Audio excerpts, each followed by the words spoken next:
What's happening, everybody? Welcome back to Life at the Hamids. So I was in the middle of recording the video of me cleaning up and getting ready to put the wood chip on, and I got a ring notification that my Granny Smith apple tree rootstock has arrived. So I've stopped in between just to do this video because I don't want to leave it in this dormant stage. I want to get it ready, but at the same time I want to record this video for you. So we're going to pause that and get on with this, but stay tuned to the end. I'm just going to unravel this now. So this is a dwarf Granny Smith variety, right? And I bought it from, I think, Beechwood Nurseries.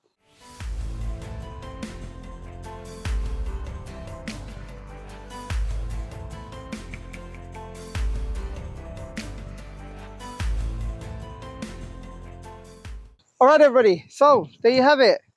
We have the rootstock here sorted out. It's been wrapped around here. I'm going to actually put this back on. Sorry for the wind. About there. But it's a good, decent sized tree.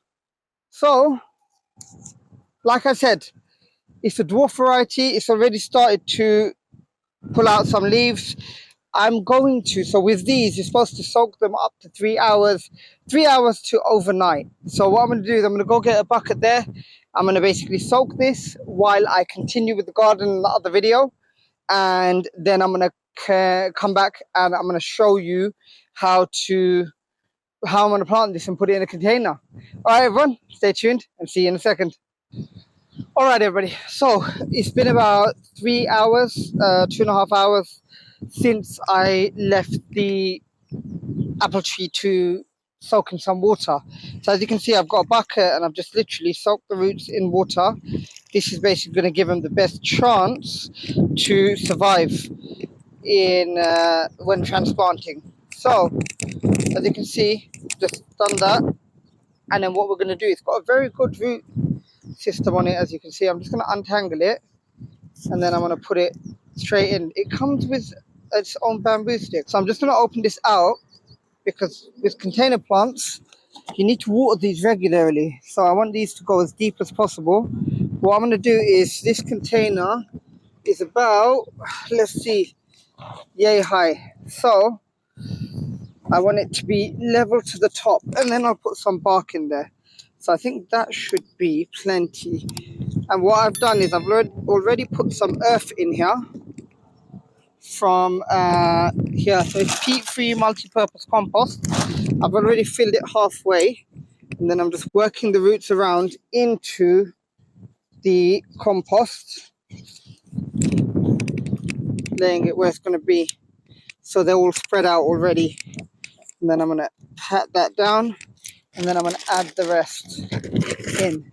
So hopefully I can do this in one hand. Add the rest in here.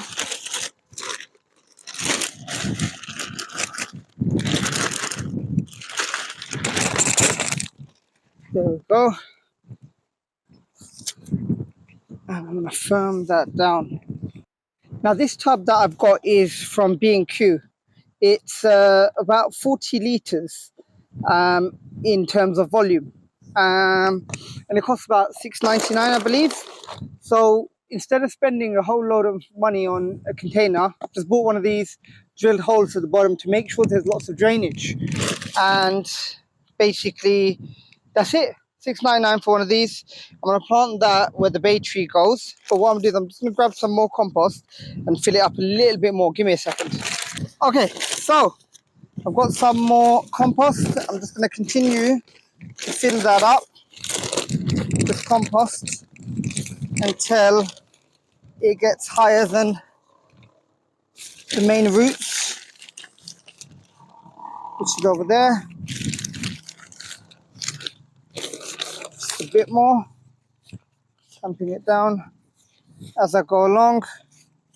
Now you want this to, ideally I should mix some vermiculite or perlite into this.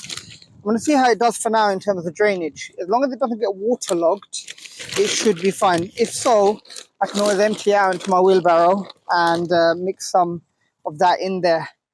So there you have it. Now this shouldn't go past, I think, 3.5 meters in terms of height. So what I'm going to do is I'm going to water this down. I've just firmed it in. I'm going to water it down a little bit more. Let me just give it a good bunch of compost. And what it is you feed it every couple of years. So I'm going to put some slow release fertilizer in here as well, just to give it that extra hand.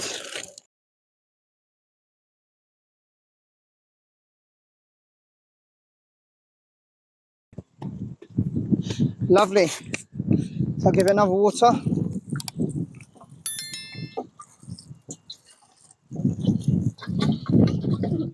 Now remember, this compost is going to suck up a whole load of water.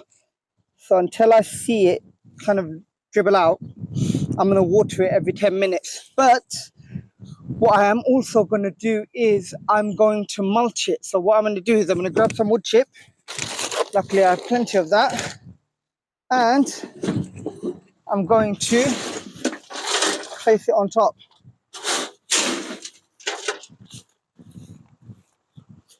Like that. You don't need too much wood chip, just enough so that the layer on top is the layer that's drying out. Take away these big bits. And then what I will do is just around the actual tree, I'm going to move the wood chip. So, there we go. And that's about 1.5 inches to 2 inches thick of wood chip.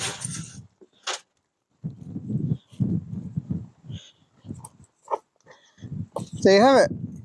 And I'm just leaving a little ring around. I can't remember why, but when I was reading online, it says to leave a little ring around the plant. I have no idea really why, but please, if you do know, let me know in the comment section why. But that's it basically. I'll give it another water and then come back in 10 minutes and then do the same thing again. There you go.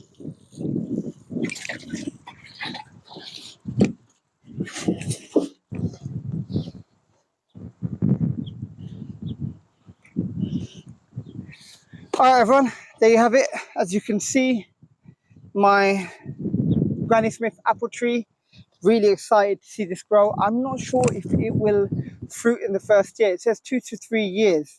So let's see what actually happens and whether it does fruit. If it does, amazing. If it doesn't, it doesn't matter. This is all in preparation for being self-sustainable. So basically, by the time, the aim is, by the time Elijah grows up a bit, he needs apples, he'll need blueberries, he'll need strawberries. I'm thinking ahead and trying to get everything ready for what my family may need in the coming years. And that's how I'm going to work along. So that's how everything's going to change. So I hope you've enjoyed my journey so far and you're following along. Please leave your comments down below. Let me know how everything's going. And if this video has been useful to you, please remember to like, subscribe, hit that notification bell, and I'll catch you in the next one.